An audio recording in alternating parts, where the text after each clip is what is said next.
Ready to talk through the ballot? Yeah, me too. Pull it up right here.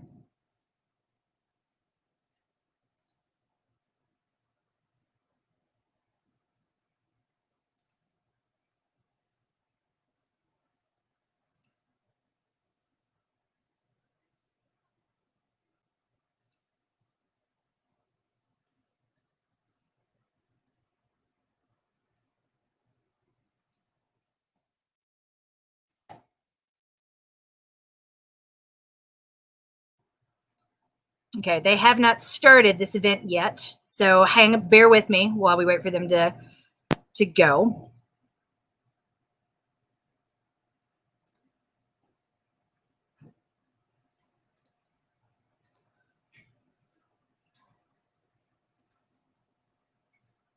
Okay. Any upcoming protests? Good question. So tomorrow, I think there are going to be a whole lot of people showing up to the LUTI, the Land Use, Infrastructure, and Transportation meeting of the City Council to protest the Allied Securities contract, the renewal. So it would have been on the agenda for tonight if today wasn't a furlough day, because remember, we do not furlough police officers, but we do furlough everybody else in the times of a budget crisis. Thanks, Mayor Hancock. So with that, there's going to be a lot coming up this weekend. There's the Women's March hosted by independent organizer Iris Butler. I don't have the complete list in front of me, but because these next few days are dedicated to getting people ready to vote, getting those ballots turned in. And that's one of the reasons when I saw this event, I was like, I had wanted to talk through the ballot personally, but thought, this is the year where we're looking for Black women to lead. And as soon as I saw that Rebecca Mendation was going to be doing this, I was like, perfect, amazing. If you haven't seen her movie yet, Running with the Girls, go check it out. There's a GoFundMe. Movie's in the final stages of editing, which is very expensive. So support local artists, support local Black women creatives, Black female creatives, Black femme creatives. And well, let me see if I can find the link for it.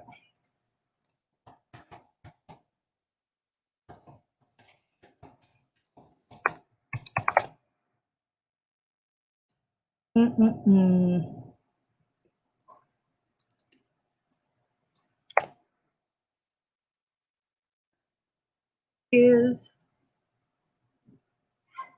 Running with My Girls. Here it is. So there is the link. Love to you. Thank you so much for being here. That is the link to the documentary that Rebecca is both directing and producing, and she's the one who will be walking us through the ballot, and we're just waiting for that to begin right over here. I'm waiting for her to show up so I can subtly eat my my dinner, eggs and rice. Yay.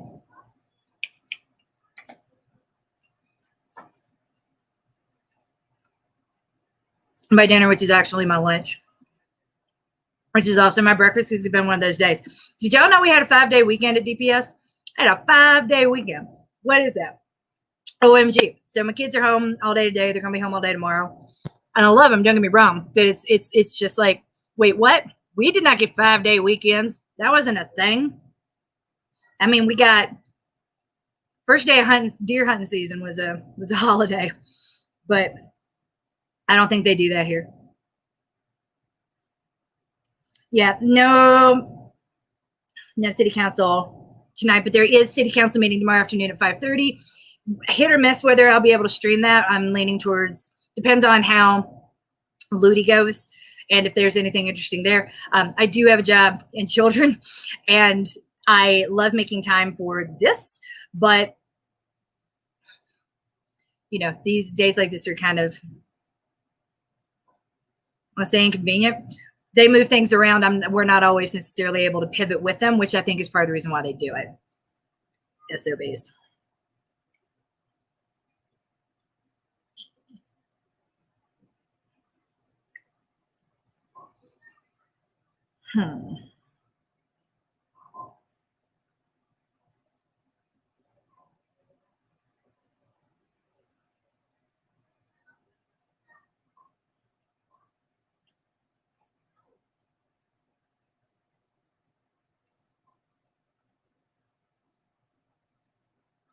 So yeah, just hang out and chill. I'm sure they'll be starting really soon.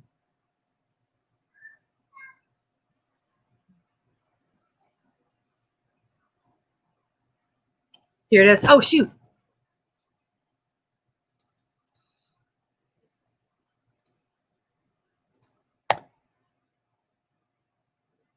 There it is.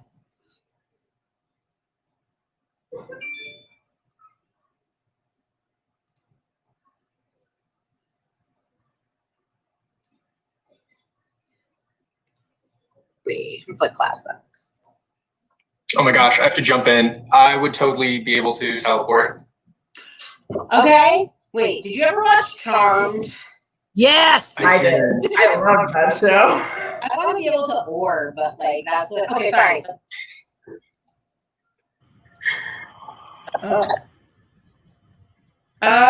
Gosh, I've always said be able to fly, which I think is similar to teleporting, but I want to enjoy the journey a little bit more. But it'd be slightly faster than walking.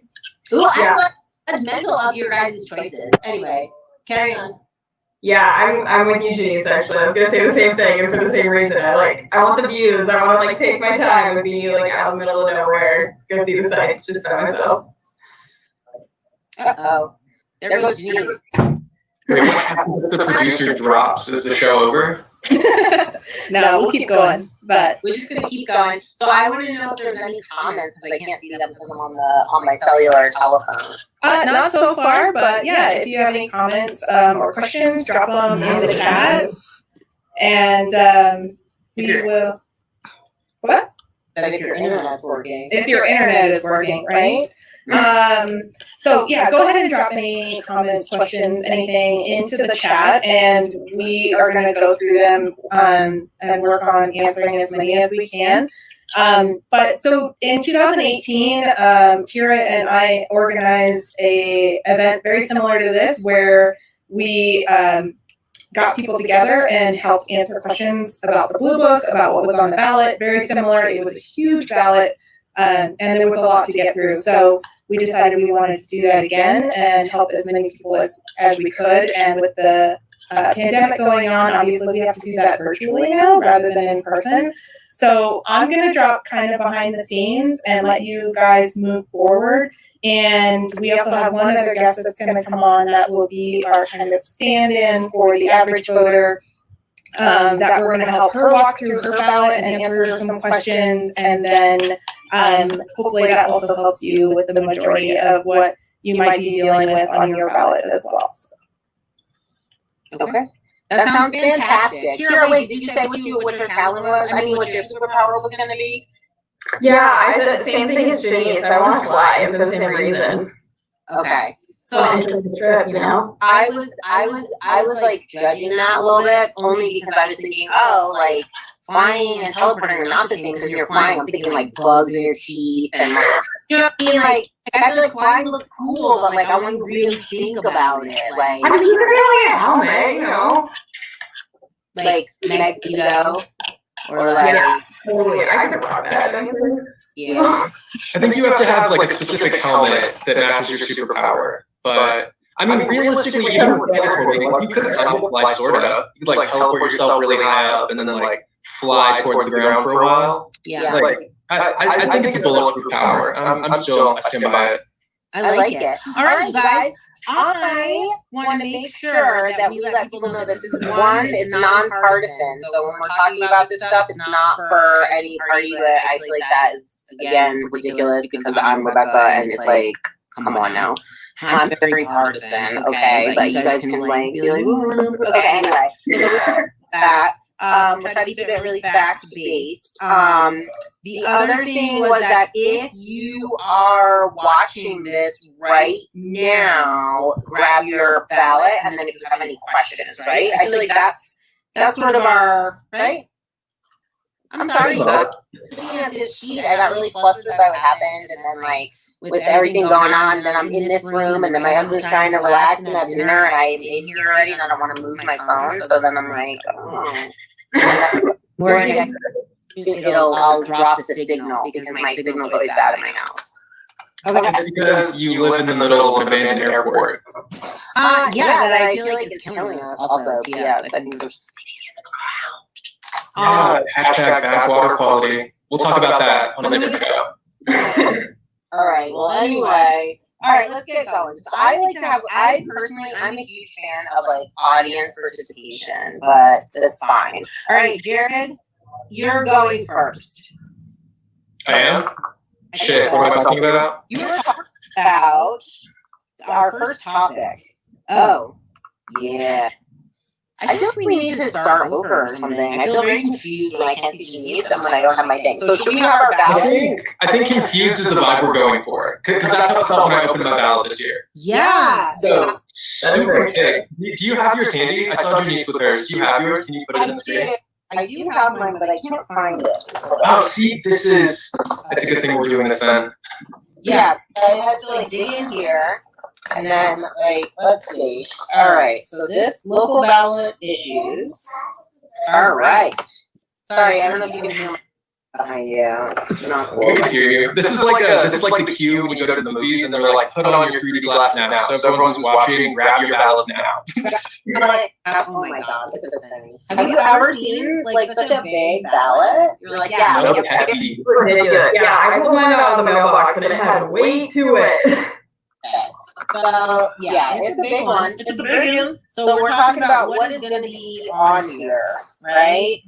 A little bit, yeah. I mean, one of the biggest things, and we got to touch on this last time, but every single one of those boxes that you have to check came from somewhere. There's a person with an idea or a team of people, realistically a team of people all over the state who sat down and they were like, we're going to do this. And it was a lot. And because so many people put in so much work, now it's our turn. And we have to parse through all of that. We have to read all those things. But it's hefty. I've only been voting for 5 years now. I don't know, Kira, have you ever seen a ballot this big before? I think this is the biggest one that I had to vote on, and I think 2018 is probably the next closest. 2018 was also bad. What about you, Rebecca? You've lived different places. Do other places have bigger ballots? Is Colorado slacking? I've seen a lot of places, and some ballots are big and some ballots are small, but I like to vote on them all. Wait, is this too provocative? Sorry. Okay. Well, I'm going to ask, do you think Colorado has like a boyfriend ballot? Or I mean, let's see. No, what is that? I feel like I never paid really good attention to my local election, so I can't, like, only since I've been living here. And so now, since that's been since like 2014. And I do feel like this one is so long, but I also think it is common. The other thing that I think that is unique about Colorado is that we don't have, we can change our constitution pretty easily by getting it on the ballot. So I also, that's why our ballot gets weighted down sometimes, or gets extra like things on it. And then the other thing that I know is that they'll put like specific ballot issues on there to get people to vote, like increase the turnout. So I know we talked about that a little bit last time on our first episode of Off Color Shit You Should Know. All right, any other questions about that? Sorry if I did or didn't answer it, I'm not sure.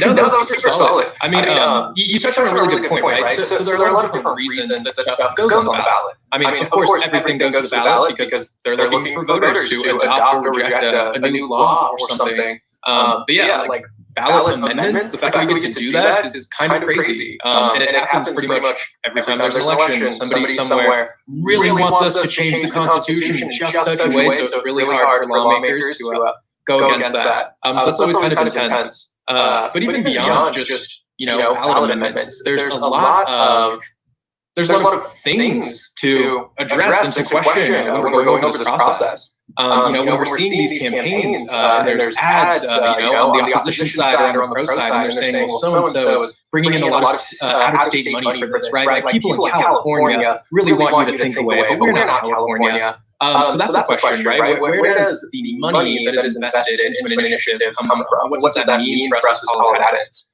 What kind of people even run these campaigns? Who has enough time to do this? And if they don't have enough time and they're getting paid, who's paying them and why? Why do they care so much that we think a certain way? How are we able to research such a fat ballot? I mean, that's a lot of individual items to have to go. That's a lot of questions to ask. Someone like you hobnob with the best of them. You've rubbed elbows with some important people. Like, how many texts would you even have to send to get good information on the issues and these initiatives? And what happens if you don't know? I mean, like, for you, Rebecca, personally, if there's a question on the ballot that you just couldn't even begin to like Google, where would you start? Who would you talk to? What would you even do? That is such a great question, because I feel like when I know that there's one on there now that I want to talk about, but like that I don't know anything about. But usually what I do is I will reach out to someone that I trust, that I think knows what's going on, that's been like paying attention. So if it's there is something on there. The school board stuff on the Denver ballots. It's like a 4A, 4B or something like that. And that one I'm hearing really conflicting like yays and nays. People who are for it, people who are against it, all people in my circle. And so trying to like make a decision on that particular issue, you know, I reach out to my school board members, right? And I ask what they think is a good idea for this. Now we don't always listen to them, right? Because sometimes we're like, gotta fight power. Yeah. But for me, if there's more money going into the school district, I'm kind of like, all right, or whatever. You know, I'm like, I don't know where the money goes. But that is always the question: is the money? Why? Where? When? How? So that part, I guess. And then I research stuff. I'll just look. I mean, listen. Google is still free, allegedly, so you can Google these issues. And then the other thing, what I do like about this ballot book, if we look at it, is they have like plain language in it too, so that you can. One note that I want to throw in there, what they're alluding to is what's called a funded mandate. So it's one thing to say, we're going to increase this tax to collect money for something. It is another thing entirely to say, we're going to take this, that was great. This tax on this thing to take segue. these dollars, because which will be put here and can only be spent by this person. That people have. Remember when we all voted yes on the on legalizing marijuana? The first time I got to vote in a federal election, that didn't turn out so well. That was supposed to fund our schools. And since this is nonpartisan, yeah, where'd all that money go? It's called the general fund. This is the second time. So like, I'm excited to be voting. About that, I'm excited because you know to continue to what the participate mayor in the does with process. the general fund. He pays the and I think a lot of people are sort of in that same space where, you know, maybe historically there hasn't been a lot of interest or maybe need, right? We use a lot of different words to describe folks who, you know, choose not to vote. But if things are comfy, maybe you feel good about it. Maybe you can trust the government to do the right thing. And for some reason, for some nonpartisan reason, it doesn't feel that way anymore for a lot of folks. We're seeing that early return rates are sky high, like we're beating decades-old records. I mean, like everybody and their mom is voting, except for me and my mom, who haven't yet voted, because that's a whole different thing. But I haven't either. I haven't turned mine in yet, and we were supposed to do it this weekend, and then we didn't, and then we waited. So I thought this would probably be a good time to do it. 20 minutes in, you haven't started talking through the fucking ballot. Come on, girl. But I am impressed with the turnout. I've seen those numbers, and I'm like, okay, but I still feel like I'm still like afraid of nonpartisan things. I mean, partisan. I can't say what I'm afraid of, but you all know. So anyway, yeah. Okay. So, are we getting into it or what? Yeah, let's get into it. Why don't we bring in our guest? Oh, we have a guest? We just got a guest. Yes, we do. And if you were afraid to vote, wait until we meet our guest. So, please, introduce our guest, our participant, and we can hop to it. Hello! Hello, thanks for having me. Oh my gosh, thank you so much for being on here, Selena. Absolutely. That's my son. He's supposed to be quiet. Yay. Okay. Oh my gosh, Selena, thank you so much. Okay, we have to know. What is going on with you and your ballot? Confusion, total chaos. I look at it and I get so overwhelmed. There's so much that I don't understand, and so I'm grateful for things like this where I can participate with people who have done research, who have resources, and I can trust, like you were just saying, to help me through the process. So not necessarily telling me who to vote for, but giving me the information so that I can make the best decision for myself. So. Well, I'll tell you who to vote for. But call me later. I know all the right people to vote for.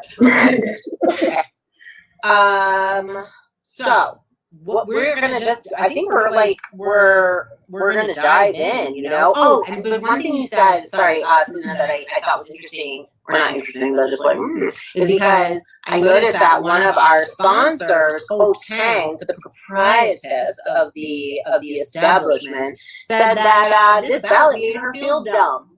Okay, and I feel like that is something we don't want people to feel like. You don't have to worry about it. Like, if it's like, you're like, oh, I didn't know this, I didn't know that. Like, I wish that more people would just be like, I don't know, can someone help me? Remember, you're not dumb.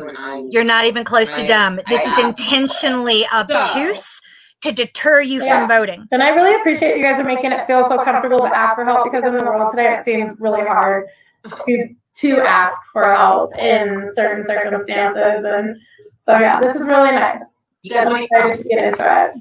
Before we go, it's partisan. Can I share it on radio? Am I getting in trouble? Your show. It's your show. I mean, okay, so here's my horror story. I was working at a public library, and someone brought in their ballot in the previous presidential election, and needed help filling out their ballot because this was an elder person. And this person voted, I had to help her fill out her ballot to vote for Donald Trump. And it was like the worst. It was the worst. Yeah, I think that would be hard. For me, personally. So I just am saying, like, girl, I gotta know. Lena, are you voting for Trump? Just tell me. I'm gonna keep it bipartisan, so that way everybody, that way I'm not trying to tell people who they should or shouldn't. I just want people to get the information from you guys so we can all make our decisions on fact, like information. So.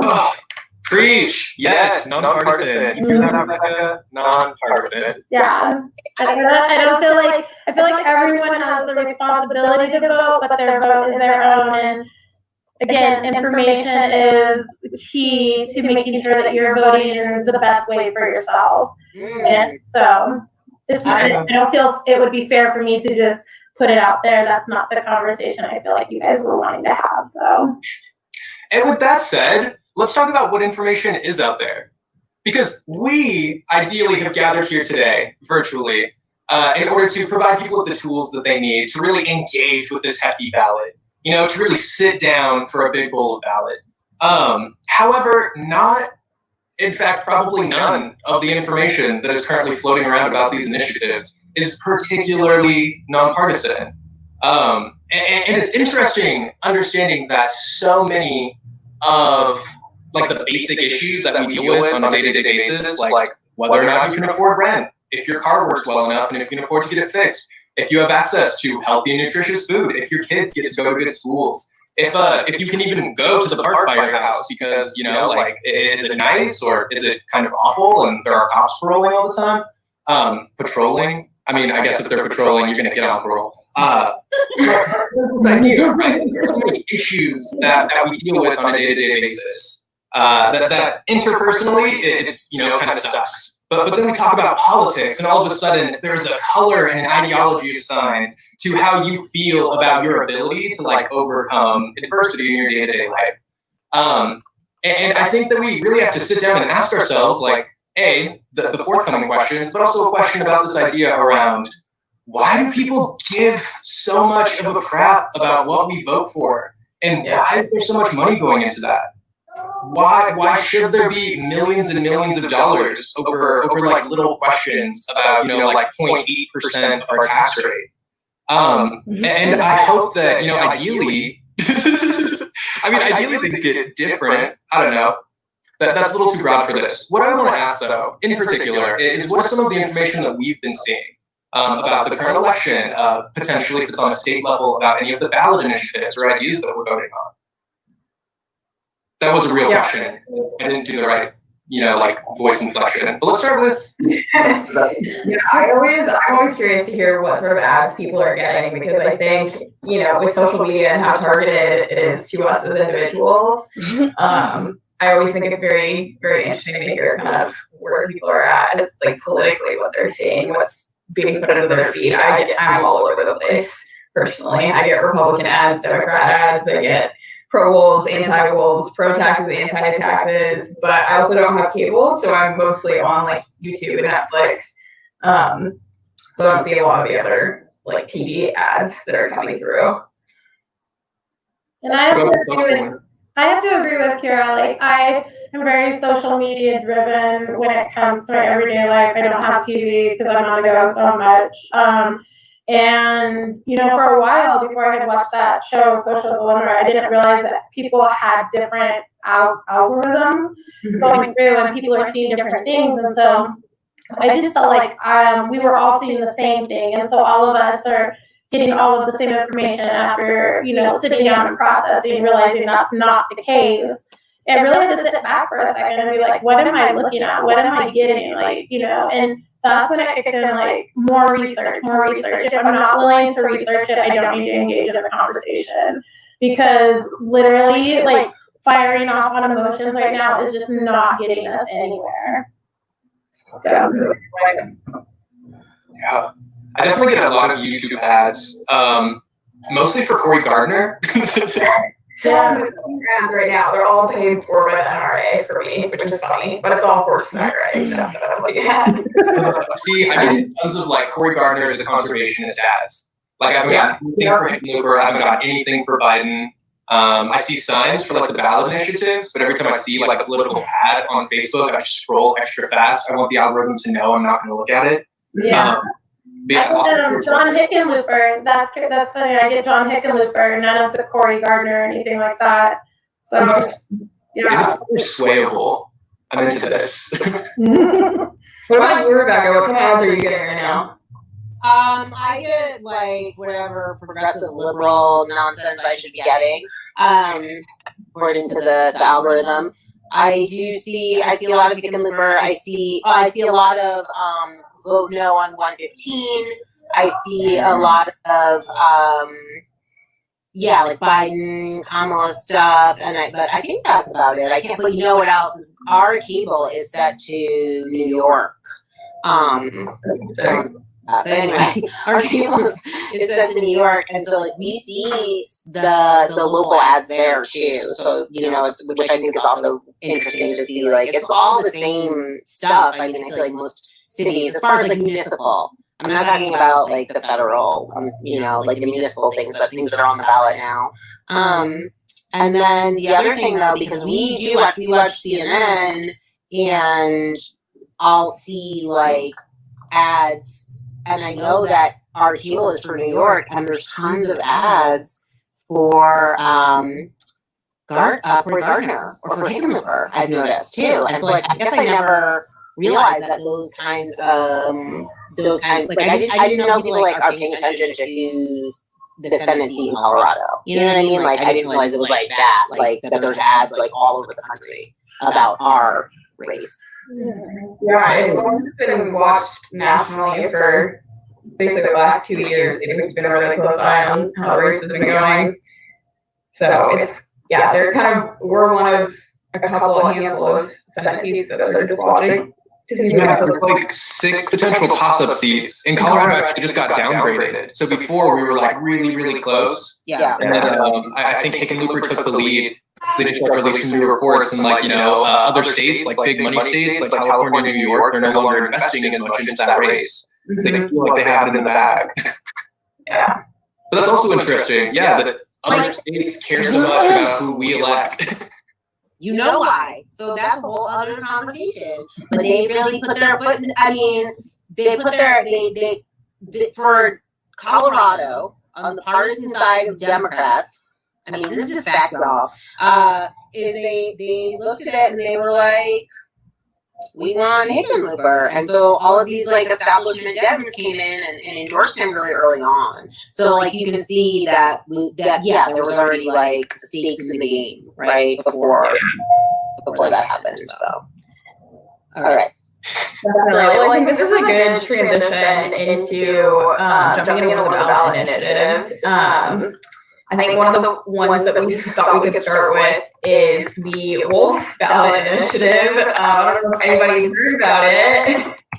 No, okay, so that's a serious one. That was like the one I wanted to ask about because I signed the petition to put this on the ballot. Somebody got me in the parking lot before the and I was like, I'll sign it. Like, because I feel like things should get on the ballot if it's not like totally insane. Like, I'm not gonna. For me, like, I'm not going to sign something that goes against, like, my values to put something on there. I've had people be like, do you want to put this on there? And we're like, no. Like, I won't do anything with taxes. I don't, like, want to mess with that. Sales tax. Like, but anyway. Sorry, I think I got off subject. It's really hard for me to, like, focus, you guys. I don't know. Trade for the next 2 weeks. Ugh. No wonder it's not working. Okay.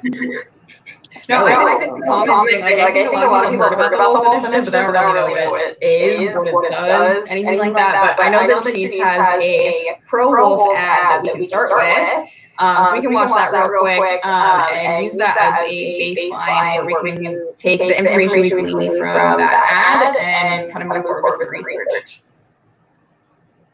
So Denise, are you ready?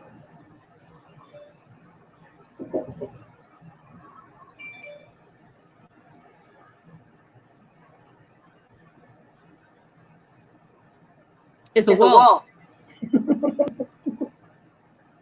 It's just a visual part of the ad. Yeah, do we have any sound about it? I guess. So, because I don't hear any sound, and I don't know why we can't hear it. It's probably real dramatic piano music. It probably is, yeah. Cool. We'll get down for the next one. Let's start with visuals, because we just watched. What were like some of the biggest takeaways? And this is all to Selena, because she's our new voter. Yeah. Takeaways from what we just saw. Mm-hmm. What are your initial impressions? Yeah. That we, I don't know, let's just reintroduce the wolf. Like there's nothing really major. Like what we just saw. Like let's put the wolves out there. Okay. Like why wouldn't we want the wildlife to live in the wild? You know. That's really all I can think of as far as from what I just saw. It says reintroduce the wolves. Okay, yeah, let's reintroduce the wolves. Let's get them back in an environment where they're going to help make it green again. Let's help them. Let's put them back out there so that we can, the rest of the forest can thrive. Because we've, from the research I've done personally in the past, it does nothing but benefit. So there's lots of benefit to it. So without seeing something else with volume, I wouldn't be able to get much more out of it. Yeah, that's like the one thing I didn't troubleshoot apparently. It was basically talking about conservation and reintroduction as a way of balancing the ecology of Colorado. And so I'm actually going to put the screen back up here. So this is the website for the organization that put out that video. And these were the main talking points in all of their videos. So it's a symbol of the West. They were driven from their original homes. They need our help. And this is like a big opportunity for us to rebalance the ecology of Colorado. Yeah. Do you think that we're going to be able to get sound for the next one? Because I'm actually really excited for like the attack ad to have volume. Because I feel like they're going to use like a wolf howl and then like a dramatic like. If I unplug my head, I can get it to pick up through my audio. So 1 second. Okay. And we don't have to jump into it yet. I did want to reflect. So some of the things that you said, Selena, were like wolves and like natural, and like it makes sense, right? Yeah. I noticed in the video there were like 40 wolves over 17 million acres of land. That doesn't seem like a whole lot, honestly. Sorry. 40 wolves from 17 million acres. So 17, like, that's not a lot to me. Yeah, right? Like In my mind, I'm like, this many everything wolves else- over like this much state. Like, yeah. Like it was interesting. Is Okay. it All right. okay? Is this the attack one? It's not gonna let me do it, unfortunately. Okay. Watch it silently. Yeah, unfortunately. And then do it. Let's do it. Can I narrate? Is that It's really dramatic. I can basically tell you. You're gonna influence the viewers if you narrate. I know. That's narrating. Okay, just from watch. Okay, honestly, this is gonna be interesting because you don't need to hear the audio on this one to know what they're trying to say. Okay, it is right up in your face as far as what they're trying to say. Okay, ready? I'm gonna go ahead and share my screen. Alright, allow. Alright, here we go.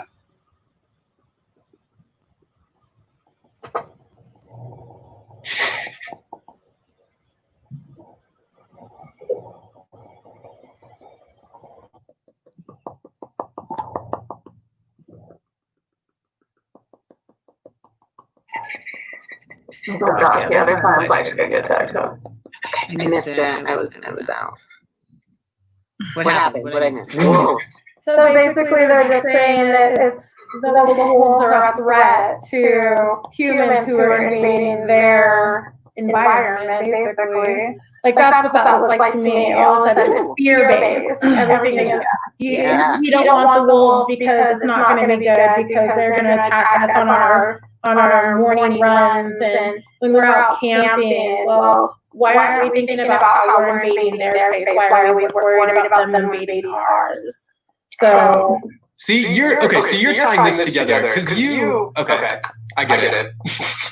I'm still figuring out what exactly like the tone is that we're going for. I'm gonna say we keep it going. But that's really interesting, right? So you yourself, Selena, like done the research, you've engaged this, and you already have an opinion on this. So from your perspective, if you were just going about your day, scrolling through social media, watching YouTube, maybe catch a glimpse of Friends TV, like if you saw either of these ads, do you feel like they would move you or change your mind, or do you think that you pretty much already know where you're going with this?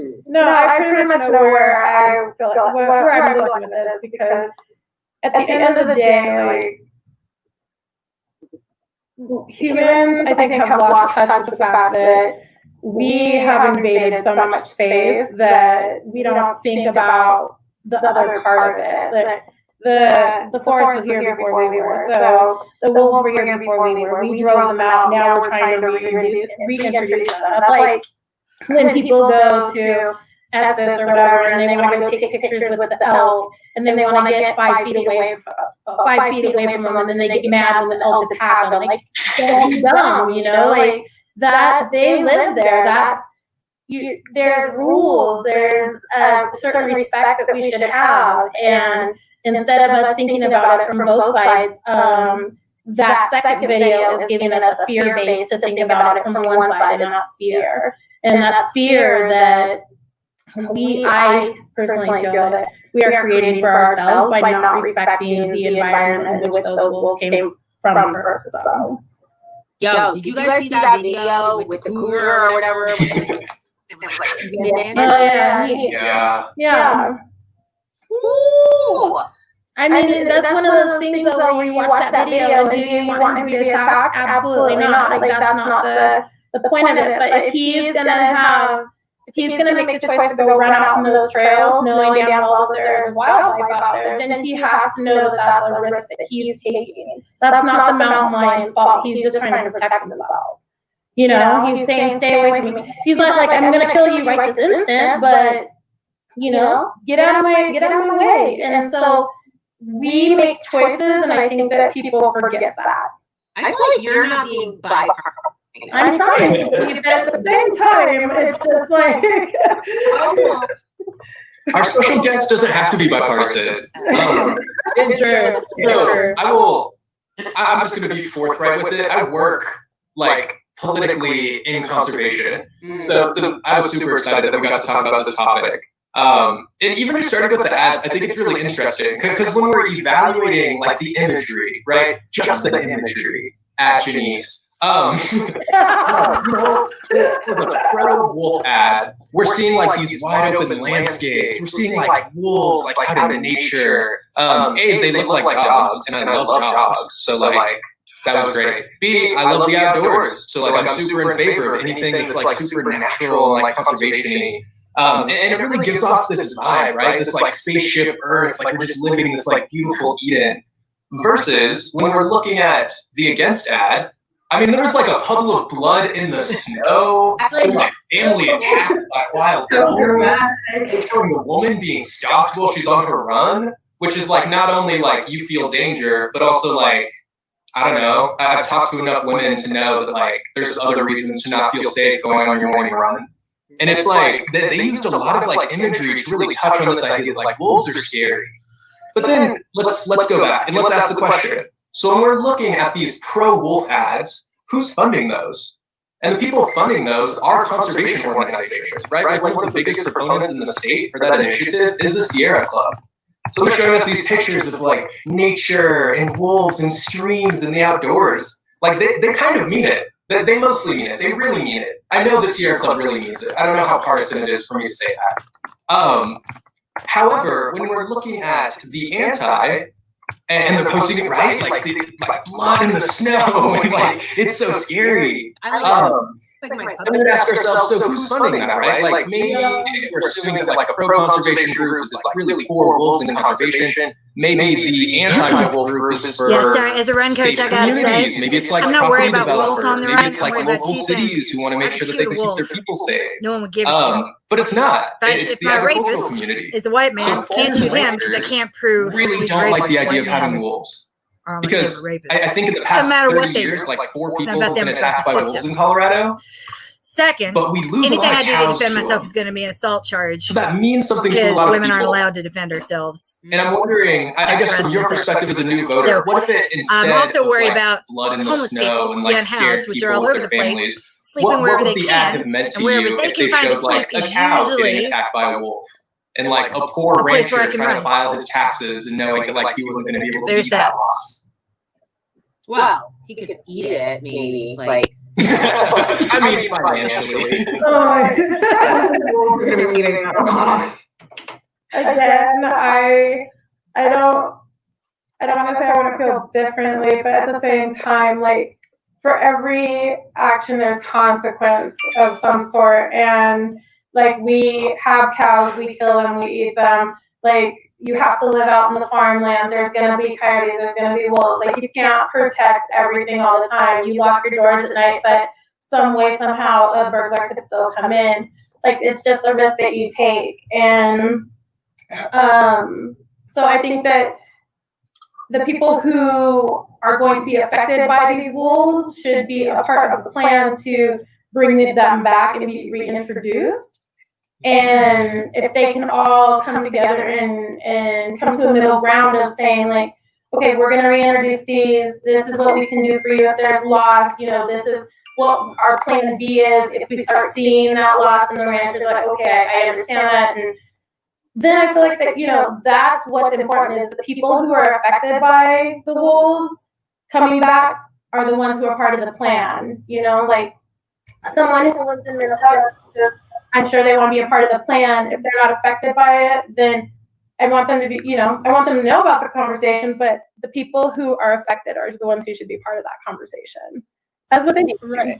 Right. Which way I want to bring attention to this map that's pulled up. So majority of Colorado counties oppose wolf introduction. These are the rural counties, right? That are involved in ranching and large portions of the land in Colorado. So my question is, as somebody who does not live in the communities that would probably be immediately impacted by this, what does that mean for how I'm voting, right? I'm not in the immediately impacted community. And there's a lot of things that we vote on that we may or may not be in the immediately impacted community, whether it's the homeless population or our unhoused neighbors or low-income families or those kinds of issues.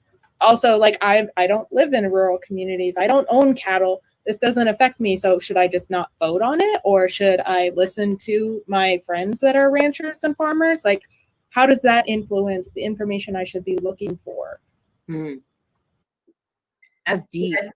I think that's a really good question. And I think that a lot of that comes into some personal reflection.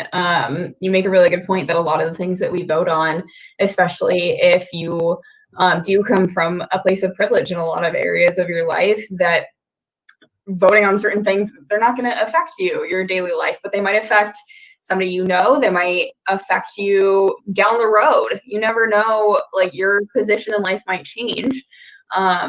And so I think it's important for us to look at voting and looking at these ballot initiatives in a way that is filtered through our values and like what we truly believe and what we want the world to look like. I know that sounds kind of like hippy dippy-ish, but I think if we are supposed to be aspirational anywhere in our lives, I think that at the voting booth is one of the places that we should be doing that, and holding our elected officials to a higher standard and holding our ballot initiatives to like truly like what we want. If there are pieces of a proposed ballot initiative that we don't like, it's on us to not only vote a certain way, but also follow up with that down the road too. And that again comes back to your values. If it's something that you're passionate about, and your values are influencing the way that you're interacting in the world, it's going to come back around. You're going to want to get involved later down the road. And those are the conversations you should be having. I hope that makes sense. I was kind of rambling there for a minute, but I do think like focusing back on your values and what you truly believe, like for me, a personal value is I think that everybody in the world should be able to access like basic housing. I think that that is just a very basic need that everybody should have personally. And so, because I think about what my life would mean. Oh, Kira. You're what was that? You think everyone should have housing? You're a I do. Mind blowing, right?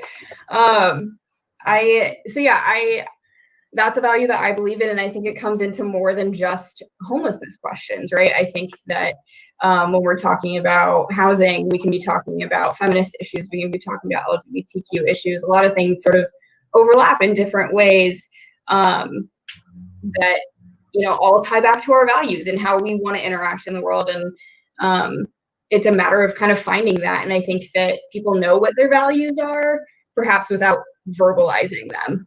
But it's just using that layer over your voting, I think is important in a very long-winded way. No, that was a tough question. Like, I wouldn't even answer it because I don't even know where to go. But I think a really good point was made too, or more so, something we can touch on is this idea around how, these are like state questions, right? So when we're talking about wolves, we are talking about the state. Like the map that Janice showed us, something like 80% of Colorado's population, actually more than that. I think we would go up to like 90% if we're including that I-70 corridor. But so, like an immense, the vast majority of Coloradans live in those unshaded counties, right? So we have a handful of like voters who are living in like those red shaded areas, with the exception of like Pre-Junction and Montrose, which are decently large. And also they benefit from the outdoor recreation community, which wolves would bring more people in. But it's this interesting idea where if we're voting on a local issue, if we're voting on something in Denver, in my instance, right? Like I can really see the return on that vote in my community, right? If we're voting to increase funding for rec centers or, to provide more services for unhoused populations, if we're voting to improve the quality of education, to improve roads, I will see that within the next like 5 years. I will know exactly where my money went. I will see a difference. Whereas for something like this, like the vast majority of people are living, in the Denver metro area. And then we're voting on something that's going to affect people like way over in Gunnison, way over in Glenwood Springs, way up in Craig. Right? Like we are probably not going to see wolves anytime soon, even if they're reintroduced. Yeah. Because under this plan, right, they're not going into like a wildlife sanctuary. We're not going to like drive to see them like we drive to see the buffalo. They'll just be wandering. Like the chances of us seeing 40 wolves out of 17 million acres of public lands, extremely low. Dude, I see this comment from someone I may not be married to. And he said, I'd like to see how many vote anti-pit bull and pro-wolf. I think that would be interesting. Interesting also. Like, I'm like, who, like, I guess that would be, I don't know, actually. And now I'm all confused about this vote, by the way. I think it's like Kira said, you have to just go back to your values and think about what it is, what it is that how you want to move throughout the world and how you want to see the world move, and make that decision that way. Like that's really, and just like when you're doing this and you're getting that, you've got, you feel like you've done the work, you've got the information, you have to just like really sit with it for a second. It can't be like a rush decision, like, oh, I'm just going to scribble this in and go throw my ballot in the box. Like if you are going to vote, which, it's our responsibility to do so, we also should be taking the time to really make sure that what we are trying to translate in this ballot is exactly what we want to say and not a rush decision. So definitely.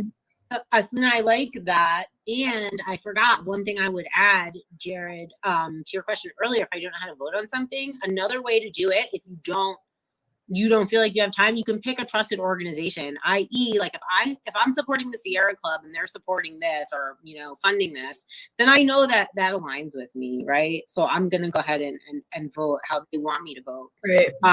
But like, they send out, the Democratic Party, for example, sends out a list, and if there's a variety of organizations, and they'll just give it to you and they'll just say yes, no, yes, no, yes, no. And if you are the kind of person that trusts the organization that you are supporting, it does a lot of work for you, like it lets you know how to vote on things. Like I check it for a few things and then I'll try to see which one, how I'm feeling about it or where my values are.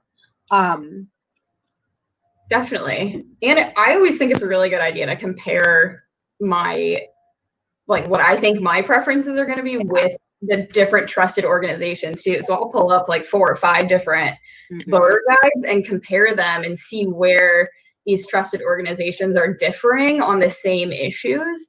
And then I'll try and go back to my personal values to figure out where I want to land. And if I still have more questions, and that's when I would get into more in-depth research about, who's backing them financially. I think you should look into that for anybody, but that's when I'll really kind of get more into the weeds there, and I'll really start to pick apart like the actual language in an initiative when I hit that point. But yeah, like the voter guides and like looking at multiples, looking at the nonpartisan ones like the CPR News, Denver Post often does like candidate profiles. They'll cover the pro and anti sides on different ballot initiatives as well. Sometimes they'll cover local stuff. The Colorado Sun is doing it as well. I think a lot of different places are doing. Oh, Denverite has a really good one. Yeah. Oh yeah. They've been doing a really good job on election coverage this year for the Denver area. I feel like they've always done a good job. I just like to shout out the Denverite. That's all, because I feel like it's one of my things though. It's like, it's so important to have these small local, because where else are you going to find that information? Who's going to do that research for you? Yeah. Local trusted organizations are the way to go for sure. Yeah, absolutely. And literally, like you already said, literally every organization will release like their voter guide. Like any nonprofit that has ever asked you to vote, like I guarantee that they have a voter guide. They might touch on all of the issues. They might just touch on like a handful that like are really meaningful to like them and the work they do. Yeah. But they're solid. Okay. Are you good? Sorry. Yeah, I'm good. I'm sorry. I'm bad at segueing into not talking. I'm just. So, Lena, did you have a chance to go over the Blue Book today? I know you've had a busy weekend. Oh yes, I pulled it out, got it, just cruising through it. Perfect. Was there anything that jumped out to you that maybe we could use as another example for diving into answering some questions? The school, I think Rebecca had touched on it earlier, the school, funding for the schools, that is very overwhelming to me. Not because I don't have kids. Like I support kids, I love kids, I want kids to have, of course. But it's just every time a new tax comes up, let's tax the vaping pens. And the funds will go to the school. Let's tax this and it'll go to the school. And those are the things that like I have questions about, like where do I find the information to actually see where the money is being, when does the money start getting collected? When does the money get sent to the school? Like how much is each school in Denver getting from this initiative? Because they did the same thing with pot. Like they legalized marijuana, said that they were going to get $30 billion. And this, I'm just put out a number. That's not the real number, so don't that. But Don't you know what I'm saying? Like they're saying that the schools are going to get so much money and that should help, you know, keep the school system going. But then now we're taxing vape pens to do that, or they're asking to do that. So how and where do I look for information so that I can make sure I'm making the right decisions to funnel money to the right places? So the initiative that the main one on the Colorado ballot is Proposition EE, tax on nicotine products. I think is the main one you're referring to. Yeah. I believe there's also one on the Denver ballot. On the Denver ballot. It's Sorry. 4B and 4A and 4B. Right. So I just want to say though, this is such a good point, Janice, because guess what, girl? I didn't even know that EE. I'm like, oh, this is a statewide. And then I feel dumb. This is why we're going through this. Like, you shouldn't have to feel dumb when you're voting. Like, this should be your process. Okay. Anyway, carry on. Someone else lead this part because apparently I don't know anything. School me. I almost want to. I would ask Kira if we could use like the marijuana tax as an example for just how convoluted like initiatives like these can be. Yeah, a little bit. So I just want to preface that school finance and like school funding in Colorado is one of the most complex policy areas out there. And a lot of it has to do with our voting process, believe it or not. So the reasoning for that is that we have a ton of tax policy that lives in our Constitution that is unchangeable. And one of those things is actually on the ballot as a repeal of the Gallagher Amendment, which I'm totally blanking on the number, or the letter of which initiative it is. But that also affects our school funding formula. So there's another school like tax issue on the ballot that is relevant to this. Arguably there's like 3 people in the state that fully understand this, so I'm going to do my best. But as far as like the way that ballot initiatives are like, we're going to use X amount of dollars for this funding pot of money, that's all going to go towards this issue or this thing, like that is usually very wide in scope intentionally. Like they'll say it's going to go to schools, but they intentionally leave it vague so that the legislature then later can be a little bit more specific about how they want to allocate it. And so that way there's pros and cons to different ways we can talk about this. But a lot of the ways that I see that sort of approach used in the way that the initiatives are written is so that in a way, the voters have a say via who they're voting for, that they're going to have some influence over where those funds are actually going, if that makes sense. And so it's not always that like it is all going to go towards transportation or education or whatever that they're putting it towards. It's a little bit more nuanced than that. And yeah, this might be a good segue to that. So we had a question in the comments from Shannon Hoffman, and was confused because she thought the money was supposed to go to Montebello, but then when I asked who in Montebello from the community is going to get a say in the money, people looked at her like she was crazy. So, you know, where would she be able to find an answer on like specifically where money might be funneled? Or is it like you were saying that, yeah, once the money is allocated, then the Montebello community representatives would have a say in where the money goes? So it really depends on how it's written, and like where the money is specifically coming from. Like say if it's coming from sales taxes in other parts of statute can only be used for certain things. Property taxes can only be used for certain things. And so there's limitations on top of the limitations that they put in the initiative, if that makes sense. There's a lot of different layers of policy to this. I'm trying to make this like make sense and not go super technical if I can. because this is where things get complicated, and I'm not a tax policy expert by any means, even the marijuana tax policy. But yeah, you can't expect to, like, I'm looking at the Denver Public Schools. It's dpsk12.org. They have an information site that they posted about a week ago, I think, that they shared a lot more in-depth information about like where the money is going to go. I'm trying to. What was that website one more time? I just shared it with you in the chat, actually. dpsk12.org.